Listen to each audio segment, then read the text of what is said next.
Everybody, this is Jack Hammer of the Santa Rosa Press Democrat inside the 49ers blog there with the Press Democrat. And tonight I am joined by, as always on Tuesday night, So Real Sunil from So Real Sports. Hope everybody's doing well. Had a couple of comments over here real quick. We'll jump to that. Before I do that, though, how you doing, Sunil? I'm doing fantastic, man. Love doing my little Hammer and Nails Tuesday rendition. Go on Hammer show first, and then end up capping the day off with Nails at the end. So it's always a fun Tuesday for me. That's right. You come over here and you get hammered, and then you go get nailed afterwards. Whoa! Hey, Kim, good to see you. He says hi to Jack, and he says hi to Sunil. And then I like this one from Andrew. He says, Jack, you should go sleeveless and stand up like McAfee during your shows. I like that one because I just got a new desk that I can raise up that I can actually, it's a stand-up desk. So Are you the might have guns ready though? Are the guns ready for the sleeveless? Did you not see my picture from yesterday on Twitter, Sunil? I mean, come on, I man. must have missed it. You need to go check it out. I was up in Northern California yesterday. It's the off season for the 49ers. Need to figure out what's going to happen. So I stopped by the Church of the 49ers in Columbia, California. Yesterday afternoon, you got to check it out. It's on Twitter. So I did see the church picture. I did not see any sleeveless pictures though. So I am gonna be looking that up right now. and I don't know how you can miss them. That's gee, no, I'm kidding. But a lot of stuff going on around the 49ers, around the NFL this time of the year. There's always good stuff going on. And one of the things about doing these shows that's fun is the 49ers always keep you busy. There's always something going on with them. And today, this isn't one that's necessarily directly geared towards 49ers, but there's been a lot of chatter around Aaron Rodgers over these last couple days. Started last night with some tweets that Rodgers put out and people talking about different things. Is he going to retire? What's he going to do? And so on and so forth. And so our first topic is how Aaron Rodgers can help the 49ers. Yeah, I don't know if you want me to kind of set that up for you, Sunil, but Please. really the thought is if Aaron Rodgers does leave and decide to retire, if that is the decision, the direction that he takes, not saying that he's going to do that, but that could be a big benefit for the 49ers, and that takes a quarterback out of the market for a team that's trying to trade a quarterback. So if there's no Aaron Rodgers, there's no Tom Brady. That really limits the amount of players that are out there the teams are going to be able to try to spend draft capital on. Could help them with the Jimmy Garoppolo trade. Yeah, I mean, that I think is the most rational, I guess, idea behind it. However, I don't really think an Aaron Rodgers retiring does much to the 49ers. And the reason why I'm saying that is, does it weaken the Green Bay Packers? Absolutely. When you have a, back-to-back MVP, 4-time MVP caliber player, Super Bowl winning caliber quarterback that's, really as good as Aaron Rodgers, obviously having him out of the conference, you would think is a positive. However, Aaron Rodgers and the Green Bay Packers have never really been a deterrent to the 49ers when it comes to them moving forward, in a playoff setting, I should say. Aaron Rodgers is 0-4 against the 49ers in the playoffs. So it's not that necessarily him, like if he's retiring, I don't necessarily think that it's that much of a positive gain. The reason being, like, there's not, Green Bay isn't a free agent destination where a team is going to pick Green Bay over the 49ers because of Aaron Rodgers. You know what I mean? Because just how the weather is over there and the way that the team kind of, doesn't really pay players. There's not any free agents that I think the Green Bay Packers have right now that would leave the team that the 49ers can maybe grab onto to help benefit them. I mean, they have some good corners out there, but I think they're under contract. Devontae Adams obviously is, out of contract, but there's no way they're letting Devontae walk. They're going to franchise him regardless of who the quarterback is there. So the only way I think Aaron Rodgers really, can hurt, I guess, more than help. I know you asked, how can he help? But if he goes to another team like the Cardinals, like, Pittsburgh, like, a team that might be built a little bit better than Green Bay, even though I think Green Bay is a very talented team. That's where I think it can more hurt. But him retiring, I don't know what kind of benefit that gives the 49ers other than, just not another quarterback that's really good in the conference. Because the people that I think that would be willing to sell the farm to get Aaron Rodgers, I don't think are the same people that are in competition for Jimmy Garoppolo. I don't think the people that are going after Aaron Rodgers look at Jimmy Garoppolo as he can be a solution to us as well. I think it's two different tiers of people that are willing to give up an investment for a quarterback. Yeah, I don't. I just we've talked about we've been talking about Jimmy Garoppolo, where he's going to land, what team is he going to go to, and like Swan Song says here, this is what I said. Kind of my thought process here is that if Aaron Rodgers retires, that's one more name out of the mix. Aaron Rodgers is one less guy that a team could draft, trade for. So hope that in turn I think it would increase Jimmy Garoppolo's worth in the market. There's not very many guys that are out there right now that can come in where they feel like they can come in and win games for you. Garoppolo in the right situation can do that. Rodgers has shown that he can do that. We don't know what he would be able to be if he didn't have the Packers haven't been great his entire time that he's been there, but he's kind of been what's lifted him up. I don't know. I feel I agree with Swan Song here, and that's kind of the direction that I was thinking. I'm not. I've seen some comments over here in the section. It's stay away from Aaron Rodgers. Don't bring him into the 49ers. Don't do that. That really wasn't even the direction of the like KW 2421 says, no chance the Packers will allow this to happen. The thought really wasn't even about Aaron Rodgers coming to the 49ers. Personally, myself, I don't think that they would allow that to happen. And I don't, I'm not really a big proponent of Aaron Rodgers coming to the 49ers. There's a lot of folks that are a lot higher on Aaron Rodgers than myself. And it's an interesting discussion if we want to take it that way, because I did have this discussion earlier today. Do you take Aaron Rodgers? If Tom Brady and Aaron Rodgers are available, which one do you pick? Me is Aaron Rodgers. See, But I'm on the opposite side. But before, because I think I disagree on this increases Jimmy G's worth. I think that the market is much bigger if Aaron Rodgers is on the market. I think teams that necessarily wouldn't be in the QB market are now sounding like they are in the QB market for a guy like Aaron Rodgers. I think that if Aaron Rodgers just retires, a lot of these same guys that you think are in the QB market will just go with the quarterback that they have already on the roster. I'm thinking of a team like Tennessee. I think Tennessee, who might be in the Aaron Rodgers market, if Aaron Rodgers retires, they're going to stick with Tannehill. They're not going to all of a sudden now be in the Jimmy G market. I think the people that are in the Jimmy G market are just in the Jimmy G market because he is a starting caliber quarterback. They're built a certain way that they feel like Jimmy G could come in and have success with them, and they don't have to sell all of their future to be able to get him.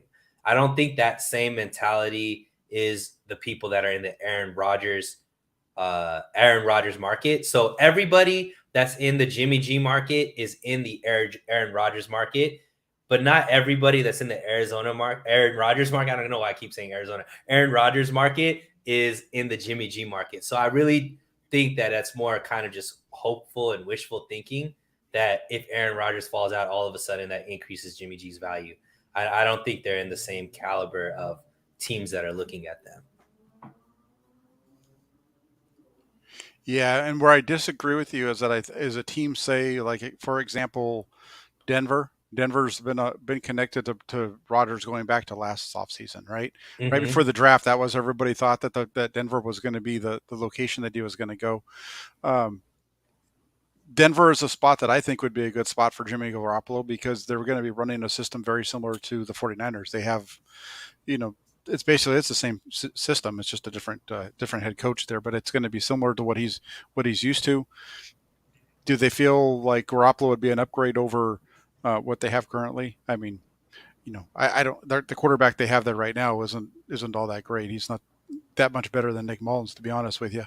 As far as Tennessee, but as far as like when we're talking about increases value, is Denver willing to give more for Jimmy because Aaron Rodgers isn't there? Like that's the whole point. Is all of a sudden Aaron Rodgers go out, Jimmy's worth a first? Because if all they get is if all it means is just there's more guys bidding on Jimmy, but none of them are willing to raise the amount that they're going to give, then it doesn't matter, right? It's just if, like right now, do you think that Jimmy's going to get a first? I think both of us don't think that he's going to get a first round. I think maybe a conditional second that can turn into a first, but a straight up first, I don't think anybody believes that. Now, if Aaron Rodgers retires and all of a sudden now a first round draft pick is on the market, then yeah, you guys are right. I don't necessarily think that that's going to be accurate where just because Aaron Rodgers retires, people are now going to be willing to give that first for Jimmy because they're so desperate. I think it's a situation where the more teams you have that are looking for a player, the more that you're bidding around. So the more competition that's on the market, the better it is for the player. So if you take one of the players off the market, that increases the competition amongst the teams. Will it get to a first round pick? I don't know, but if they can even get a second round pick, that's a positive uh, for the 49ers, even if it's a first round pick, just from the standpoint, or a second round pick. That's what they use to pick up uh, Get him in the Jimmy first place. Garoppolo. Right. So if they can get a second and something else, that they're coming out ahead of the game. So I feel like they're going to get a first? No, I don't think it means it's going to be a first, but I think it gives them a chance to get the highest draft pick possible. If Rodgers isn't on the market, that's just the way that I'm thinking. That's where it's coming from with that. Yeah, and Swan Song saying, you have 9 buyers, 2 houses. I just think you're gonna find out a lot of these buyers just go with other options. And rather, I think there's a big drop off from Aaron Rodgers to Jimmy Garoppolo, and the same people that are already interested in Jimmy as looking at them as a solution are maybe hopeful that they could get Aaron Rodgers, but I just don't think people are like, oh, well, now that Aaron Rodgers isn't there, Jimmy G is going to be the solution for us. I think that Jimmy G is only a solution for a select amount of teams. Denver is one of those teams, though, because they have a solid defense and, a pretty good running game with good options as far as weapons on the offensive side. But I think that they already probably had Jimmy on their board as a backup plan instead of Aaron Rodgers if they can't get Aaron Rodgers. So I think that Aaron Rodgers is going to stay in Green Bay anyways. I don't think he's retiring. It's going to be interesting to see what happens there. I was felt like there was, maybe I misread it last year in the offseason, but I felt like there was something in when they redid this deal in August to bring back Rodgers. It sure felt like there was some piece of that which he was going to be there. The teams were going to be moving on from each other. Those two pieces at the end of the season. It just seemed like it was one last ride in 2021, move on in 2022. So it'll be that press conference tomorrow with the general manager could be telling with what Green Bay decides to do. Right. And then, as far as Garoppolo goes, there's going to be a team out there that's going to want to bring him in, and there's just not a lot of stuff on the market. Do you really take a shot at Deshaun Watson with everything with the cloud that's still, because the cloud hasn't changed. Whatever was there in 2021 is still there. None of that has cleared up at all. There's just not a whole lot of good quarterbacking that's coming out on the market this year. And when you look at the draft and the free agent market, there's not a whole lot out there to just say, "Ooh, that's what I want to go get to fill my quarterback room." I agree. Speaking of quarterbacks, good or bad, the 49ers are going to be in the market to bring one in. They've, all signs point to Trey Lance. As far as his backup, you have 2 choices, and I gave him the same name right here. Look at that. We got Marcus and Mitchell. we know what your answer is going to be clearly. Right. Well, if it's Mariota or Mariota, I'm gonna go Mariota, my man. It's going to be it's going to be Mariota, no matter how we slice it. No, I fixed it. So are we going to go with Marcus Mariota or Mitchell Trubisky? If you had a choice, which one would you take? Yeah. So this one is interesting to me because both of these guys didn't do well in their starting positions.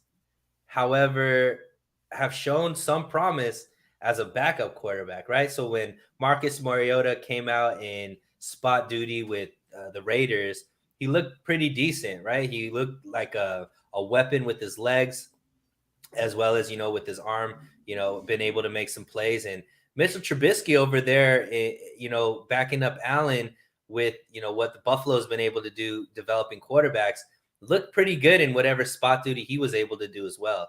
If I'm looking at both of these guys, uh, I would probably go with Mariota, and the only reason is because I already know what that Trey Lance is going to be the guy. I would much rather have somebody who could be more of a mentor to him than necessarily somebody who I believe is we need to do as far as the better player. Because if I'm thinking somebody who might be better as far as like if Trey Lance gets injured, I would probably want to go with Mitch Trubisky just because he's younger, more moldable. And I think that, a lot of what happened with him in Chicago had to do with the coaching staff that he had to deal with. And I think that under Kyle Shanahan, he would be much better.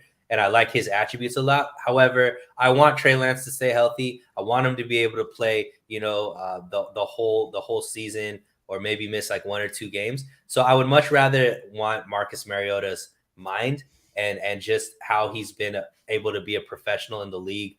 I think since 2000, what, 15 or 16, around there. So he's been in the league for a good amount of time. That's where I think it would be more beneficial to a guy like Trey Lance versus what Mitchell Trubisky could bring, just being, a few years older in the game than Trey. Yeah, and that would be my reasoning for going with Mariota over Trubisky as well. I think that I feel like the better player at this point in their career is probably Trubisky. Mm-hmm. Trubisky is somebody who I felt like the 49ers should have brought in 2021 and moved on from Jimmy Garoppolo if that's what they did.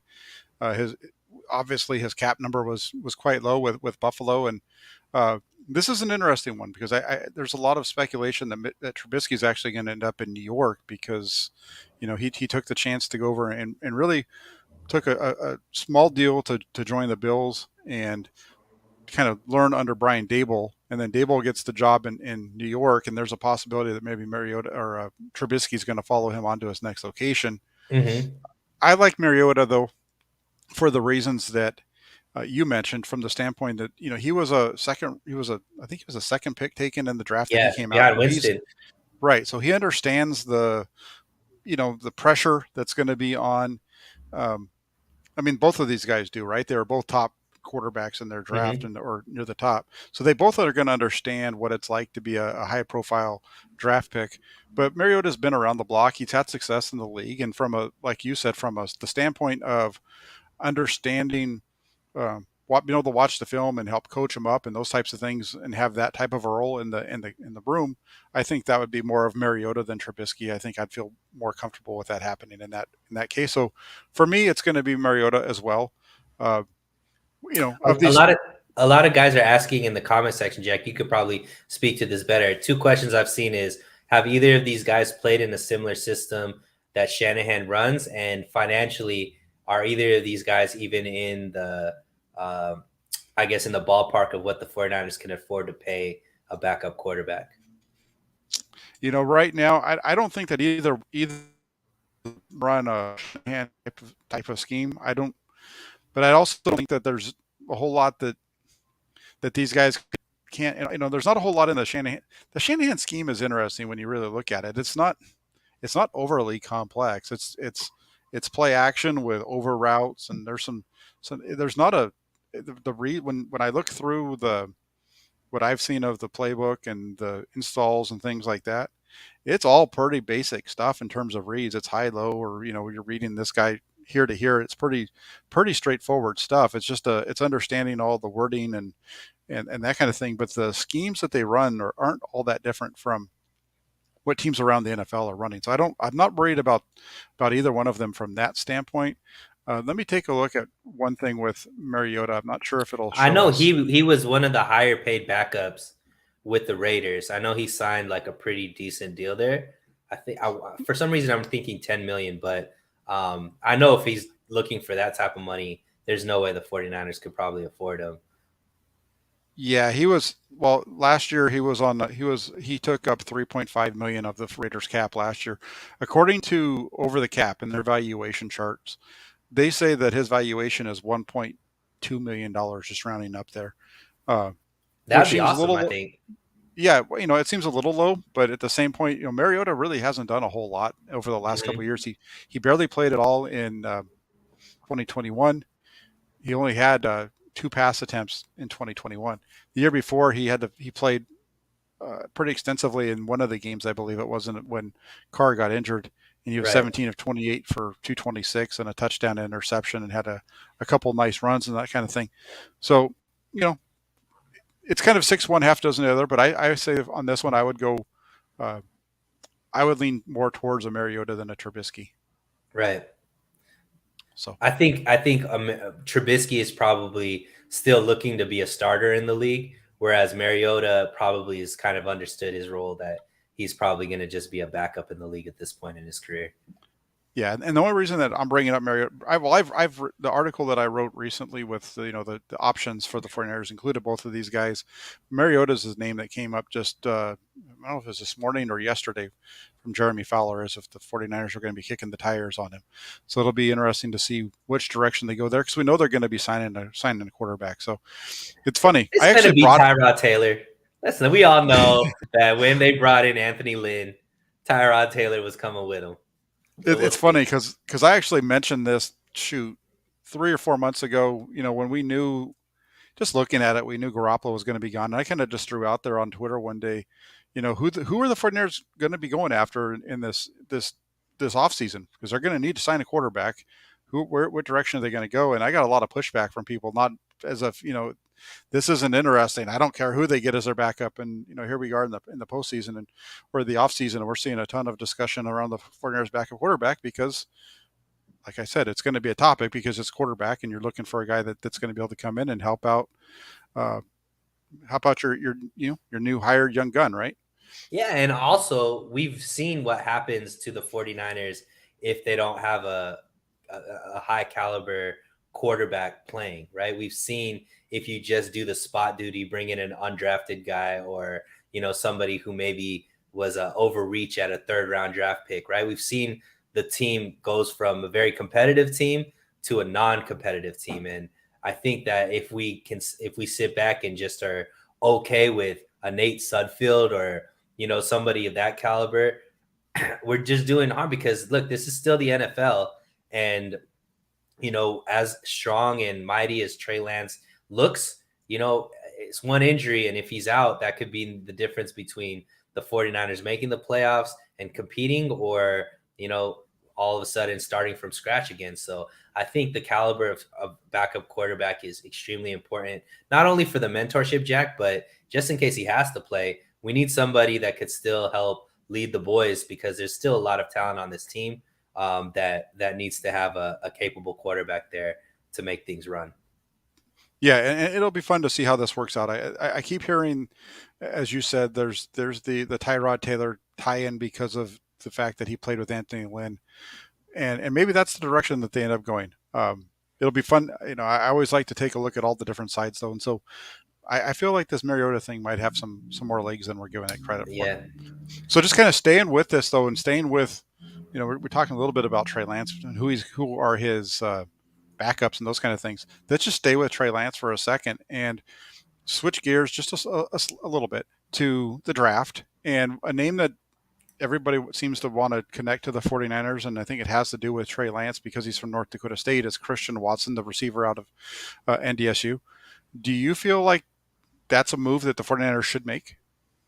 Look, I this blows my mind, Jack, to that all of a sudden this Christian Watson guy is being linked. I mean, I understand it. We just saw what bringing in a quarterback's favorite receiver from college did to Cincinnati when Jamar Chase was brought in for Joe Burrow. But look, what Trey Lance and Christian Watson did at NDSU is nowhere close to what Joe Burrow and Jamar Chase did in that year at LSU, where they were breaking every single offensive record in the game, right? I keep telling people that Trey Lance averaged 16 passes per game while he was quarterback at NDSU. Joe Burrow, I think in one game threw like 60 passes.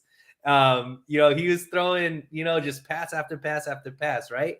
So it's just two different situations. And when we say bring in Christian Watson to help Trey Lance, help him with what? Help him more than what Debo's going to be able to do? Help him more than what Kittle's going to be able to do? Help him more than what Brandon Ayuk is going to be able to help him do? And that's really the one that I think that people are kind of taking a shot at when they're bringing up Christian Watson, is stating that they feel like Christian Watson is going to be an upgrade over Brandon Ayuk. And I vehemently disagree with anybody that's trying to make that statement, because I think that Brandon Ayuk in year 3 is going to be the breakout player for the 49ers. He's going to have just as big of an impact as far as a raise in play as we saw Debo do in his 3rd year, which was this last season as well. I think that, you are somebody that opened my eyes to this, Jack, watching your videos about talking about the schemes that Kyle Shanahan runs. And I always was of the understanding that Kyle Shanahan just doesn't like going deep. But in every single play you mentioned, there always is a deep option. That option always was Brandon Ayuk. And majority of the time, he was open. And I've seen the way that Brandon Ayuk can make catches, but he just never got the opportunity. The ball wasn't even thrown in his direction. So I think that this is more Brandon Ayuk just hasn't gotten the opportunity to have somebody consistently give him 5 to 8 targets per game. And I think in the Trey Lance run offense, he is going to take that deep shot more often. And I think that's all Brandon Ayuk needs. So if Christian Watson is going to help Trey Lance, I just don't think he's going to even be able to outplay Brandon Ayuk, because Brandon Ayuk is a stud. Yeah, and I wouldn't even look at this as being, Christian Watson helping out Trey Lance more than Brandon Ayuk, because you're 100% on this. And I've been saying I said this all the way back in training camp in 2021, when I was on, went on a show with Grant over on his channel after one of the practices. We were doing a roundtable talking about who's going to benefit the most from Trey Lance, or who would benefit the most from Trey Lance, and it was without a doubt it was Brandon Ayuk, and so yeah, I think Brandon Ayuk's going to have a big year if they can find a running back so Debo Samuel can just play running back. Debo Samuel is going to have a big year. Those guys are really good, but the one thing I'll say here with regards to Watson, I don't know about helping him out, as being, his number 1, 2, 3 guy, but maybe his 4th option, because they. But how often do they use their 4th option, right? It's more of a Christian Watson coming in to compete with Jawan Jennings for that 3rd receiver spot, or Are you uh, confident that he could beat Juwan Jennings for that 3rd receiver spot? what, from what I saw of Christian Watson in the film that I've seen from going back to 2019, that's when he played with Trey Lance. No, I've heard people talk about how Christian Watson jumped off the screen to them when they watched Trey Lance film from 2019. I don't see it. I didn't see Christian Watson as being the guy that's jumping off the screen. He just wasn't. There were times when, because Christian Watson, I believe, was number 1 back in 2019 as well, and there were more times than not where I saw him tripping all over himself running deep balls, missing missing catches. That's one of the things that I talked about when it came to like arguing with folks, debating on Twitter and what have you about Trey Lance as a prospect. The closer we got to the draft, was they would say that he didn't have a very good deep ball, or they'd look at his deep ball accuracy and it wasn't very good. And I say, well, look at the receivers; they're falling down on deep balls, they're running wide open, and they're falling down before they get there. They're looking back and they're tripping all over themselves. And I'm sure more than once it was Watson that did that. But Watson, like Swan says, he was the guy at the kind of jumped off the screen a little bit to folks during the um, during the Senior Senior Bowl. Bowl. Mm-hmm. He had a really good senior year as well, right? He had a good Mm-hmm. season. You got to remember in 2019 he was only a sophomore, so he developed. I'm sure he's gotten better, but I don't know. What is interesting here is you see somebody like KW 2421 here, where he says the focus should be on the secondary and the offensive line. The 49ers just went to the NFC Championship game with Tom Compton playing right tackle. Tom Compton was the right tackle. They were 9-12 with Tom Compton. Look at the Cincinnati Bengals. They just got to the Super Bowl and could have won the Super Bowl if the quarterback just makes a couple of correct reads late in the game, and that would have put them over the top. Even though he was getting the heck beat out of him. So we talk about offensive line, and the offensive line is important. I agree with that, but I'm not sure if I feel like the focus is the focus for the 49ers here is that secondary and offensive line. Again, I think it's going to be in some other areas because they've spent a lot of capital around the offensive line. They have some decent depth around that group. Uh, Center, if you're talking about the offensive line at all, you're talking center as being the biggest need. So it'll be interesting. I don't know. Christian Watson. Yeah, I mean, from everything I've been seeing, it looks like he's gonna go within the first 3 rounds. And it's looking more like the first 2 rounds. I don't know why. Like I said, I think that what I've seen from him, he looks like he has like some wow moments, but everybody's tape has wow moments. You know what I mean? So I didn't see him as somebody who I thought would even make the top 3 receivers, wide receiver positions on the 49ers, let alone adding Kittle. And then more than likely the backfield is going to get some more touches, this season as well. I just don't see him hit how high you're going to have to use a pick to get him as utilizing it in a smart way, because I don't think he's going to make that big of an impact if he was on the 49ers. If you can get him at the end of the third round, that's awesome. But before then, I think you're overdrafting for what your needs are, right? Right. Yeah. I agree. Let's jump over. This has been a hot topic around 49ers Twitter in the last 24 hours. A lot of discussion around Nick Bosa and Aldon Smith, and one versus the other. Who do you like better? Right. So if you were looking at peak Nick Bosa, let's focus on. Let's not talk about their long term career. Let's talk about what we've seen so far from these two players, because from 2011 to 2013, Aldon Smith versus 2019 to 2021, Nick Bosa. What are your thoughts on those two? Who would be who would take the prize from you? So this one's kind of tough because when you're saying don't look at long term, you mean the off the field issues and availability issues, stuff like that, like character stuff. Mm-hmm. Because I think character, if you're talking about character, this is an easy pick, right? Because one seems like they're going to be available, for the foreseeable future, and the other, obviously, we know wasn't available. But if we're just going straight moves and production, you got to go Aldon Smith, right? Even though Nick Bosa is as good as Nick Bosa is, Aldon Smith was just a freak, right? His ability, his strength, his length, his speed, the moves he had, and having the type of production that he had, at such a young age with the 49ers, for me, just the player, I like Aldon Smith over Nick Bosa by a little bit, not by like a lot. I think either one of these guys would be obviously you can't go wrong with either one of these choices. But I think Aldon Smith just edges it based off of his. I mean, he obviously has the most sacks in a season for the 49ers, and he did that playing one less game than Nick Bosa did as far as having the season, right? To be able to get those numbers. So for me, I'm going Aldon Smith based off of just the player. However, I do want to make it clear, if everything is included, Nick Bosa by a mile over Aldon Smith, just because, I trust that Nick Bosa isn't going to be a knucklehead off of the field and get into, legal trouble that's going to cause him not to be able to be available for the 49ers. Yeah, when you look at it long term, you're right. But when you look at their production during their peak of the early portions of their career, I don't really even think it's all that close. I think Aldon Smith is so much head and shoulders above where Nick Bosa was as a rookie, right? I mean, he came in and he had 17 sacks or something. He was extremely high number in his 1st year. We know Bosa got hurt in the second, so that hurts him a little bit, but he came back this year with 10. So those were 2 really solid years from Nick Bosa. But Aldon Smith was a better player between the two. I mean, the way that he attacked the quarterback play after play was there was nothing similar about the way that they get it done. He was so much faster, so much quicker. He was powerful. He had just that blend, and he had those long arms, and if he could get you extended, you just didn't even have a chance of touching him, because he just extended those arms, and the offensive lineman couldn't even get a hold of him, and that's why.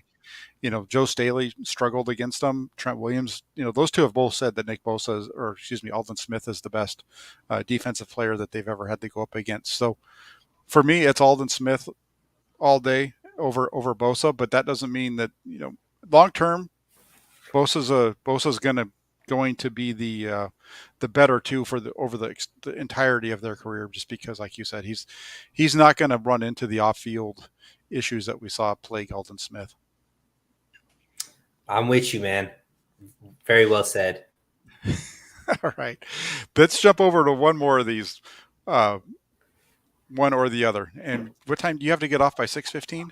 Yeah, I'm on Jesse's show at 6:30. Okay, so we'll get you out of here in plenty of time then. So one last one, and this is a fun one. I put out a tweet earlier today showing the top 5 coaches in 49ers history in terms of their winning percentage. You have Bill Walsh, I think, is third or fourth on that list at 609 or somewhere around there. But if you're going to look at 49er coaches, Bill Walsh or Kyle Shanahan, who do you go with? So this one is tough because I'm a Shannon stan. Like a lot of people say, I came off of it a little bit, when they were 3-5 this season. But the way that they ramped up at the end of the season and making the playoff runs, I'm back to being a Shannon stan again. So I am a big Kyle Shanahan fan. I think he does an amazing job developing coaching staffs. I think that they've made a lot of better personnel decisions later in their tenure than earlier in their tenure, and just obviously they win when they have the right list of players on the team. However, it is hard to pick Shanahan over Bill Walsh when Bill Walsh revolutionized offense for the NFL and has won 4 Super Bowls in being in 4 Super Bowls. So for me, you got to pick Bill Walsh just because the reason why the 49ers are the 49ers, that team that is in the folklore of the NFL for history and for years and years and years to go on, and the reason why probably I became a fan and all this kind of stuff, it stems with Bill Walsh and what he was able to do with his tenure with the 49ers. So for me, I got to go with Bill Walsh, even though, recency bias, I'm a big Kyle Shanahan fan. Yeah, and the reason that I asked this question is it's an interesting one because I'm with you. When you first look at this question and somebody asks you who's better, Bill Walsh or Kyle Shanahan, I think you think, well, that's easy. Bill Walsh is the guy because of everything that he did. But then you take a step back and you look at what these two men have done over their first 5 seasons at the helm of the 49ers. That's when it gets interesting because through his first 5 seasons, Bill Walsh was 34-39. He had posted a win-loss record of .466. That was his win percentage. Kyle Shanahan on the other side is 39-42, and he's at .481. So Shanahan is actually a little bit higher. One of the things there that doesn't help Walsh, though, is that the 1982 season was the strike shortened year, so they only got 9 games in, and it was just kind of a wonky year all around. So that kind of hurts them there. One of the things that's interesting when you look at them, to me, both guys in their 3rd season won 13 games and went to the Super Bowl. Both guys in their 5th season won 10 games and went to the NFC Championship game. It's really an oddity, I think, when you look at their careers and how similar they are. They both took over teams that were kind of bottom feeders at the point when they took them over. It's not, I've early on, especially in Shanahan's career, I was hard on him because he wasn't Jim Harbaugh, right? Jim Harbaugh came in, won games right away. Jim Harbaugh also took over a team that was pretty solid, right? It just didn't have the right leadership. Didn't have the right leadership. They did make a bunch of changes that first year in 2011 and moved guys around, but the core was already in place and they just built around it. In this situation, they tore it down to the studs and then they rebuilt it back up. The part of the reason why Shanahan has the better win-loss record is because he never had the 2-win season, right? His worst season was 4-12 in 2018. So it's going to be interesting. This is one of those things that if we only look at it for 5-year period, which I think is the fairer way of doing it, I think you give Shanahan the nod. Did Bill Walsh lose that Super Bowl in his third year? Yeah, you're right. Yeah, so I mean that's a little bit of a difference, just a little bit difference, right? Yeah, It's yeah. What it's happened in that? What happened in that third year with Bill Walsh it's in that re- Super Bowl? it's really tiny, right? But no, you're right. And from but again, and you're right. It would be Walsh, but the fact that their numbers are so close and so on. Now, where do we go from here? That's what's going to tell the story of the whole Shanahan and Walsh discussion is what happens from 2022 on, because now you've got Shanahan has his quarterback. So Shanahan has the Right. guy that he feels is going to be his Joe Montana, Uh huh. right? And so what's going to happen from here? That's going to really tell the story, because Right. if this trend of the two continues, 49ers are going to win the Super Bowl this year, Hmm. 2022, right? Because that's what Walsh did after losing the championship game in '83. They came back with probably one of the two best seasons in the NFL history when it comes to actually their record during the regular season and be able to finish it off in the playoffs. I know the Patriots went undefeated, but they didn't win the Super Bowl, right? Tom Brady. That's right. That's why you're second behind Joe Montana. But so it'll be fun to watch how this one plays out between these two, because you're right. Walsh is the 49ers for a lot of folks. He rebuilt them in the 80s and turned them into the Super Bowl champions that we all know, and a lot of people still, when they think back to the greatness of the 49ers, it's all because of what Bill Walsh built. Even the Super Bowl at '94 was still with a number of players that Bill Walsh had, and the system that he had put in place. I'll say this though, Jack. I think that if Trey turns into what I believe he's going to turn into, I think that Kyle Shanahan will rise to that number two very quickly, and I think will be in contention to contend with Bill Walsh, because I think that Kyle Shanahan is really building something here that can be a sustainable great for the next decade, with how young Trey Lance is, with just how well I think they finally figured out what they're good at when it comes to drafting, what they're good at finding in the offseason through free agency, and what they're good at trading for late in the season, with these steals that they're able to get, like Jordan Willis or Omenahu. I think that uh, I think that if Kyle Shanahan could string together and in the next 5 to 7 years win like 3 Super Bowls, I think then all of a sudden you start having a discussion, because look, Kyle Shanahan is starting to develop a tree. He already has 2 coaches off of his out of his his coaching tree that are head coaches in the league. I think that trend is going to continue. We'll probably see D'Amico be a coach here as well in the next year or two. So for me, you got to look at multiple different levels. Obviously, when it comes just to Super Bowl rings, Kyle Shanahan has a lot of work to do. But you're starting to see different components of what it means to be like a dynasty type coach, building a strong foundation, having coaches that go off and end up making waves in the league as well. Kyle Shanahan is Mhm. checking off some of those boxes. Now it's yet to be seen if he could actually go and win the amount of Super Bowls that'll get him in the conversation. That's yet to be determined. Yeah, no, and that's the direction that they're going to take, right? Or we have to take with this. And like Swan says, Bill Walsh all day. I get it. There is the difference is the Super Bowl win versus the Super Bowl loss. Both guys have been extremely similar in their careers at this point. What happens moving forward will be what ultimately determines how this whole thing plays out. It's fun to take a look at it. Bill Walsh had some interesting years between '84 and '88. There was, folks remember the Super Bowls, but '85 was a down year for the 49ers. '86 was a down year for the 49ers. They rebuilt the team in '87, and in a lot of ways, Bill Walsh almost ruined them in '88 with the whole quarterback controversy thing. It ended up playing out in their favor because he left, and then the coach that came in put a put an ending to it. Said that we're going with Joe, and that changed things for a couple of years. And we'll get into that whole discussion about Joe and that dynasty and what happened there when we get into one of our 49er rewind shows or something like that when we start Yeah. talking about the older days. But Mm-hmm. uh, definitely, you're right. Bill Walsh is the man. He in terms of for at this point, and what happens moving forward. How Kyle Shanahan is able to just take steps moving forward.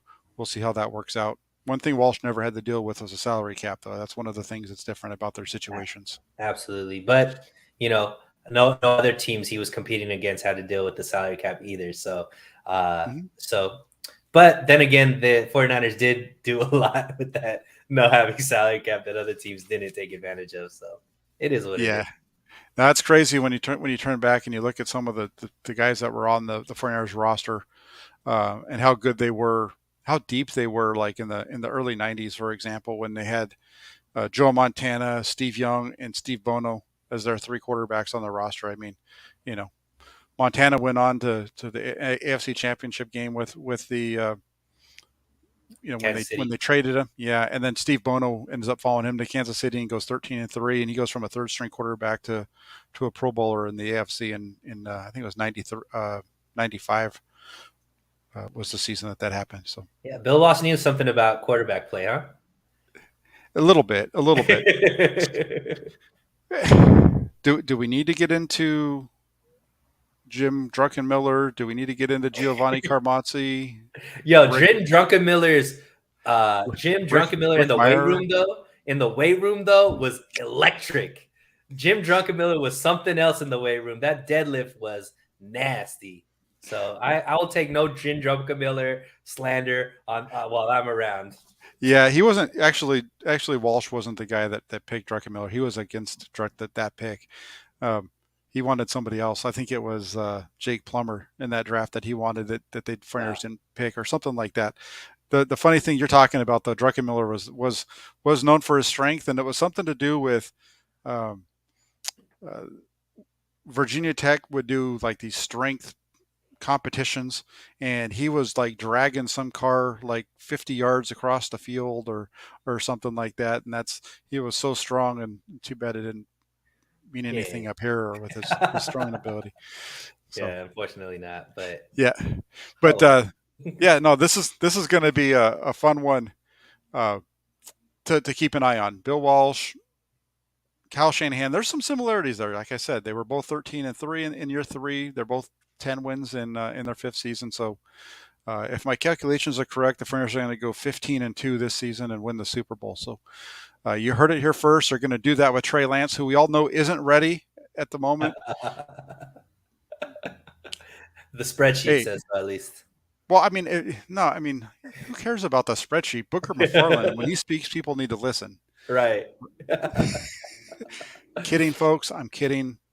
Trey Lance is going to be just fine. We'll have a whole segment on Trey Lance's readiness down the road. But anything? I know you said you have a show coming up with Jesse. Anything else that's jumping up on your channel?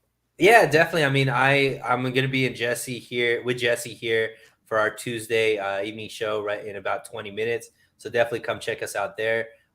This week for me, I'm gonna be on with Nick Newman tomorrow night at 7. Niner Nick, everybody knows he went epic. He did those epic rants from 49ers games. So he's always a fun guy that me and him are both high energy. So those streams are usually fun. So tomorrow night at 7, he's live with my channel. And then Friday, I'm actually going to be doing a stream with Coach Yak. So he's obviously somebody that's great on Twitter. So he's going to be on my show. I believe we're shooting for 6 o'clock on Friday night. So if you guys aren't doing anything Wednesday night, Friday night, come kick it. So Real Sports Talk TV. You could just follow the Twitter handle So Real Sunil and go there, link, click, subscribe, notify, and come kick it with us, man. We'd love to have you. Perfect. Thank you so much, Sunil, for coming on. I want to thank everybody for joining us on Tuesday. This is going to be a lot of fun as we go through. I know Sunil and I are working on some fun stuff that should be dropping here pretty soon. So keep an eye on the channel. Again, thanks for joining tonight. If you could please hit the like button, hit subscribe, click that little bell notification so you're notified when we go live. Don't miss any of the shows. That'd be fantastic. But again, thanks everybody for joining. We'll be back at you soon. I'll be on Thursday night with Jesse Naylor for the Hammer and Nail Show. Take care, everybody.